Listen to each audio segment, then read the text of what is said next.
નમસ્કાર. ચાલો આજે એક મજેદાર વાત કરીએ. જરા વિચારો તો, શું કોઈ દિવસ એવું બને કે કાગળનો એક નાનકડો ટુકડો એક મહાકાય હાથી પર કેસ કરી દે? સાંભળવામાં થોડું અજીબ લાગે નહીં?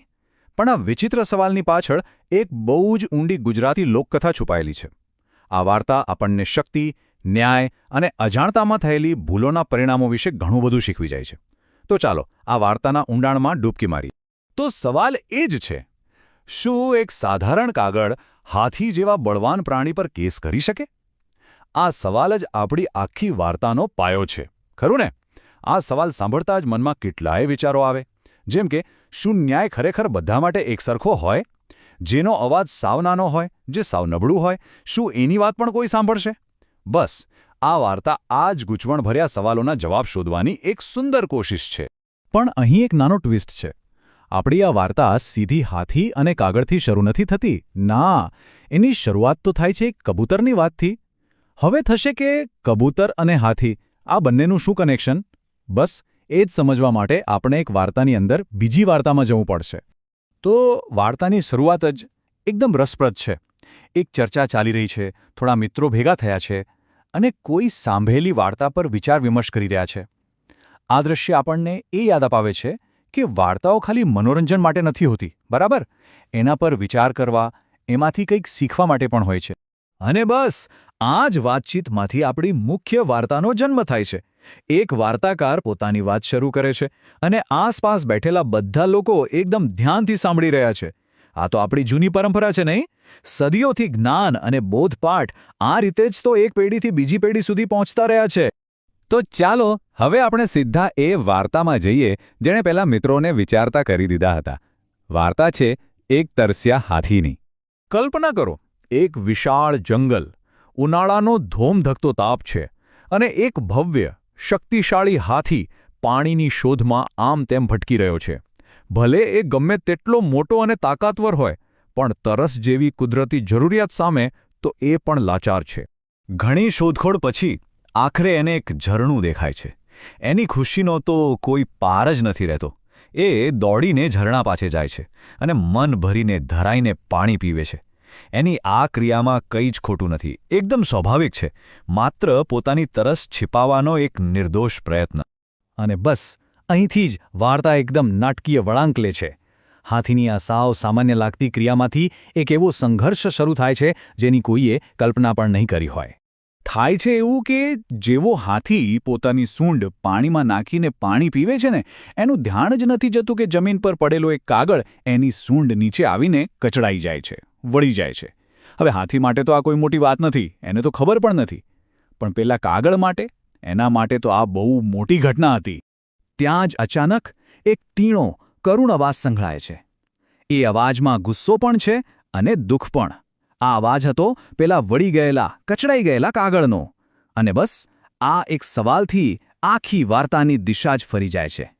હવે જુઓ, પેલા કાગળ માટે આ ખાલી શરીરને થયેલું નુકસાન નહોતું.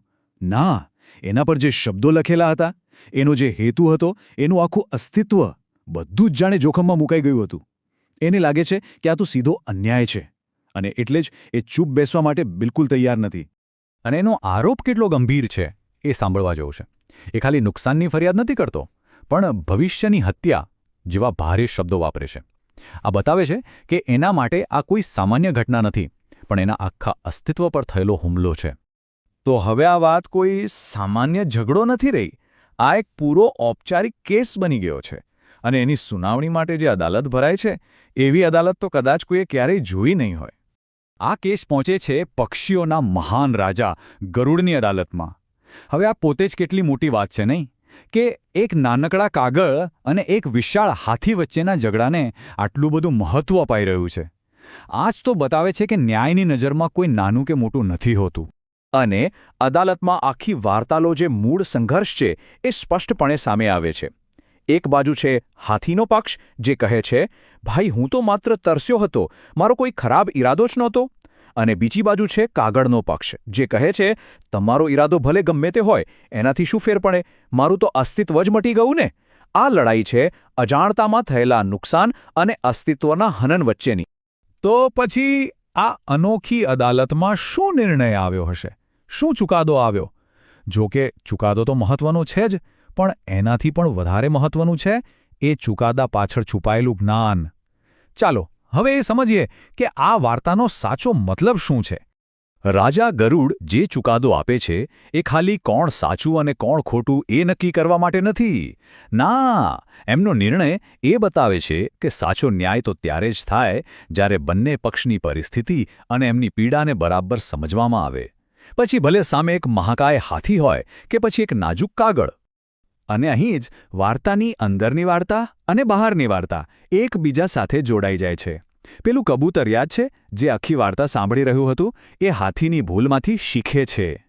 એને સમજાય છે કે પોતાની દરેક ક્રિયાની જવાબદારી લેવી અને જો ભૂલ થાય તો પસ્તાવો કરવો એ કેટલું જરૂરી છે. તો આખી વાતમાંથી આપણને શીખવા શું મળ્યું? ચાલો જોઈએ. પહેલી વાત, આપણી નાનામાં નાની ક્રિયાનું પણ કોઈક પરિણામ આવે જ છે. હાથી તો ખાલી પાણી પીતો હતો, પણ એનાથી કાગળની આખી દુનિયા ઉથલપાથલ થઈ ગઈ. બીજી વાત, દૃષ્ટિકોણ બહુ મોટી વસ્તુ છે. જે હાથી માટે એકદમ સ્વાભાવિક હતું એ જ કાગળ માટે વિનાશકારી સાબિત થયું. ત્રીજી વાત, મોટા અને શક્તિશાળી લોકોના ઘોંઘાટમાં નાના અને નબળા અવાજને સાંભળવો ખૂબ જ જરૂરી છે. અને છેલ્લે, સાચો ન્યાય ફક્ત કાયદા કાનૂનથી નથી થતો, એના માટે સહાનુભૂતિ અને સમજદારી પણ જોઈએ. વાર્તા તો અહીં પૂરી થાય છે, પણ જતાં જતાં એક મોટો સવાલ આપણા બધા માટે મૂકી જાય છે. આપણી આસપાસ આપણી રોજિંદી જિંદગીમાં એવા કેટલાય કાગળ જેવા અવાજો હશે જેને આપણે પેલા હાથીની જેમ અજાણતામાં જ કચડી નાખતા હોઈશું. આપણે કોની વાત, કોની વાર્તા સાંભળવાનું ચૂકી જઈએ છીએ? આ પ્રશ્ન પર વિચાર કરવા જેવો છે, ખરું ને? આ સાથે જ આજના આ વિશ્લેષણને અહીં વિરામ આપીએ. આભાર.